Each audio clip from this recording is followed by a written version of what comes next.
ये जो जावास्क्रिप्ट हम लिख रहे हैं अपने इस HTML के अंदर, तो उसको मैं यहाँ पे नहीं लिखूँगा, अलग से एक फाइल क्रिएट करेंगे और वहाँ पे हम इसको लिखेंगे।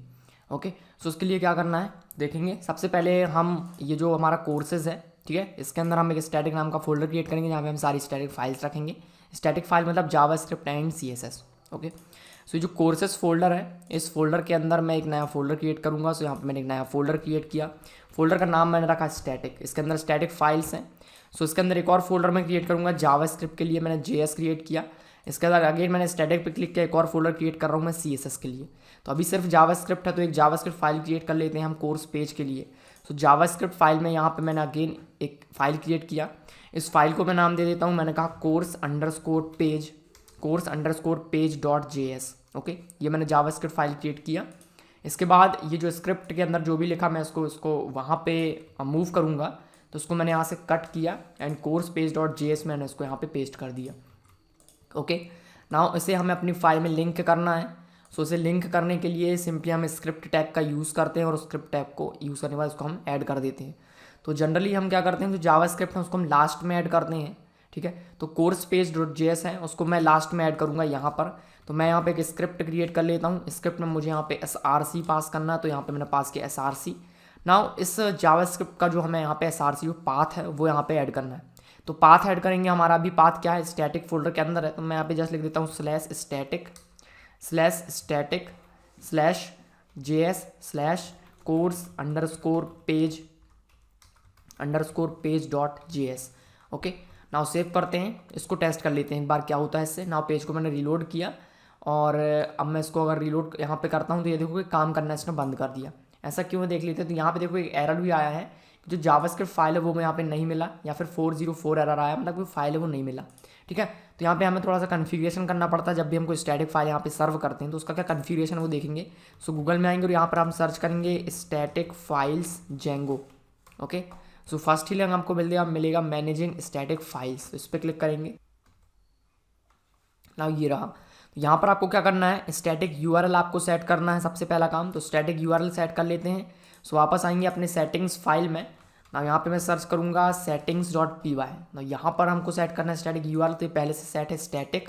ओके, ना स्क्रॉल करेंगे तो जहाँ पे आपको स्टैटिक फाइल्स लोड करना है वहाँ पे हम डॉट स्टैटिक का यूज़ करेंगे। तो उसको मैंने यहाँ से कॉपी किया, कहाँ पे करना है, course_page.html में। सो चलेंगे course_page.html में, टॉप पे हम इसको लोड करेंगे। ये कुछ टैग्स हैं, जैसे कि हमने कस्टम टैग बनाए हैं, ऐसे ही जेंगो के इनबिल्ट टैग है, तो हमने एक इनबिल्ट टैग स्टैटिक को यहाँ पे लोड किया।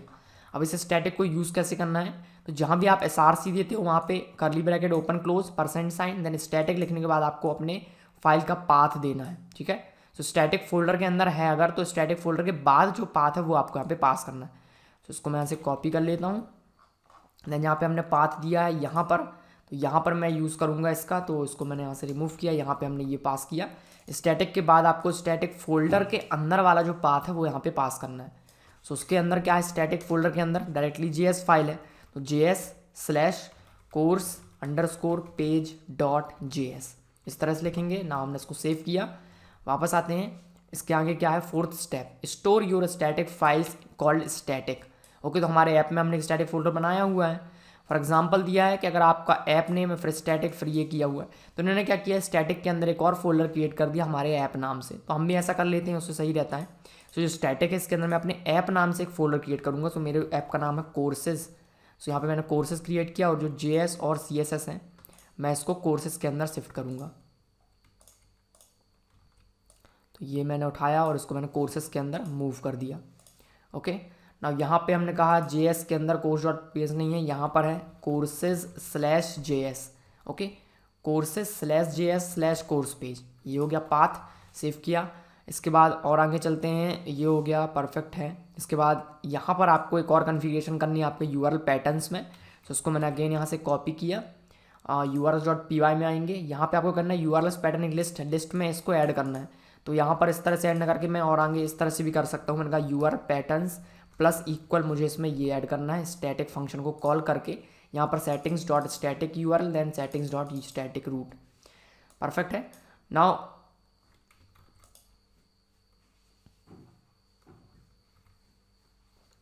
ओके, सो मैंने शायद जब मीडिया यूआरएल के बारे में आपको बताया था तो मैंने अपना जो सेटिंग्स फाइल है उसको यहाँ पे इंपोर्ट किया हुआ था, ठीक है।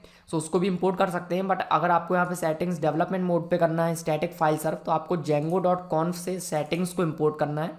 और वही चीज़ मैंने यहाँ पे कर दिया settings.media URL settings.media root, okay. तो ये मैंने चेंज कर दिया है यहाँ पे।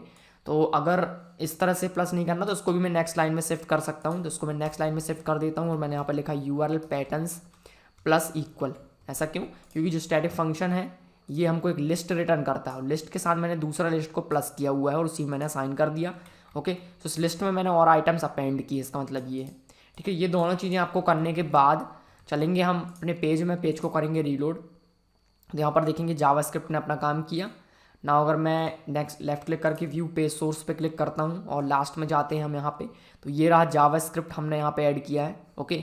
अगर मैं इस पर क्लिक करता हूँ तो यहाँ पर आप देखेंगे ये कोड यहाँ पे आ चुका है, ठीक है ना। एक चीज़ और यहाँ पे आप देखेंगे कि जो हमने पेज बनाया है कोर्स पेज .html, यहाँ पर हमने ये स्टैटिक करके कुछ लिखा हुआ है। इसका मतलब ये कि स्टैटिक फाइल लोड करना है तो इसको क्या करेगा, स्टैटिक यूआरएल में कन्वर्ट कर देगा इसको। तो यहाँ पे मैंने क्या लिखा, courses/js/course पेज, लेकिन आप यहाँ पे देखोगे कि यहाँ पे क्या लिखा है, इसके आगे ऑटोमेटिक स्टैटिक ऐड हो गया। ये कहाँ से ऐड हुआ? ये यूआरएल से ऐड हुआ है। तो आप अगर settings.py में जाओगे, यहाँ पे स्टैटिक यूआरएल में /static है, तो वो /static इसके आगे आ चुका है। अगर मैं इसके आगे लिख देता हूँ /js/css/css/, ठीक है, तो अब देखेंगे आप जो भी यूआरएल आएगा उसके आगे स्टैटिक /js/css ये भी आएगा, ठीक है। तो ये जस्ट एक फेक यूआरएल है। फेक यूआरएल मतलब हम यहाँ से उसको मैनेज कर सकते हैं, तो इसकी ज़रूरत नहीं है। सिंपली मैंने आपको जस्ट बताया कि यहाँ पे स्टैटिक लिखने से क्या होता है, तो यहाँ पे एक फेक यूआरएल जो है वो जनरेट हो जाता है। तो ये यहाँ पे देखेंगे फिर से चेंज हो गया, बट ये वाला आप काम नहीं करेगा क्योंकि मैंने उसको यहाँ से रिमूव कर दिया है। सिंपल है ना, उसको रिमूव कर लेते हैं ना, उसको टेस्ट कर लेते हैं ये काम कर रहा है या नहीं। सो रिसाइज़ किया मैंने इसको, इंस्पेक्ट पे जाएंगे और अगेन हम यहाँ पे पेज को रिसाइज़ करेंगे। सो परफेक्ट है, जो यूट्यूब प्लेयर है हमारा वो परफेक्टली यहाँ पे मेंटेन कर रहा है 16:9 का रेशियो, ओके।